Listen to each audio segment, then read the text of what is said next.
And I'm sure, I'm sure a lot of, I'm sure I know that with the transition from a very structured environment to a very unstructured environment can be very difficult under the best of circumstances for people that serve in the service.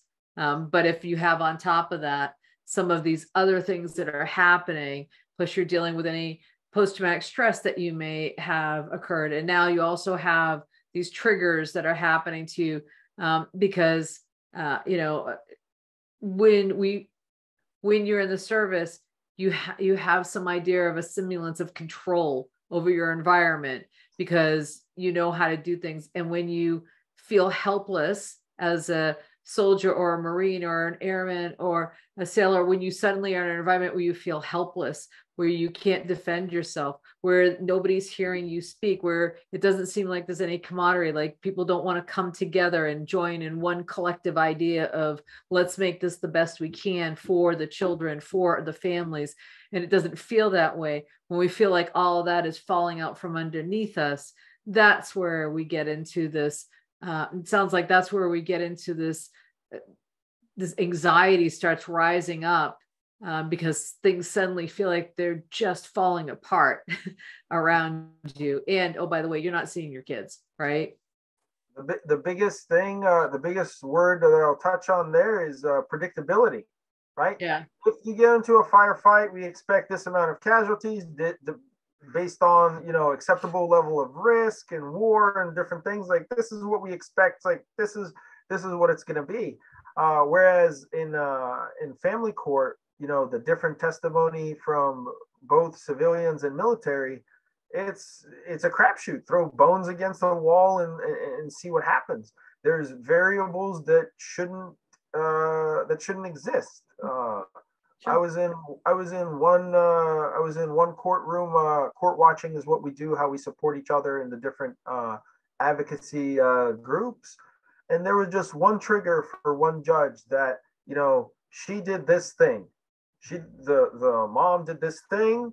It was failed to write the ex-husband in the school's pickup line.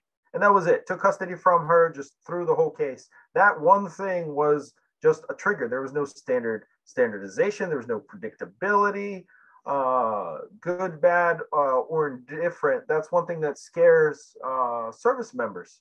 Sure. And honestly, probably not just service members, but, you know, you want to, even civilians, you know, you wake up, you go to work, you come home, there's predictability there. You're going to get a paycheck on, you know, the 1st and the 15th or every 2 weeks. There's a lot of things that are very comparable between both service members and non-service members.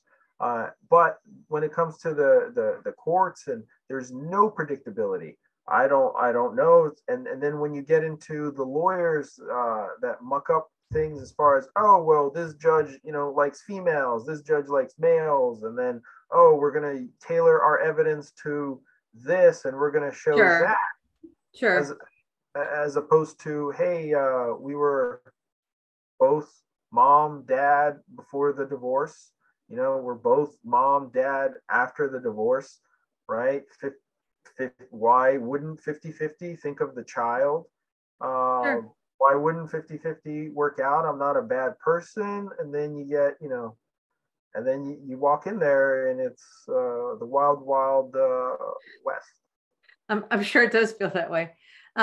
So we're just about out of time. So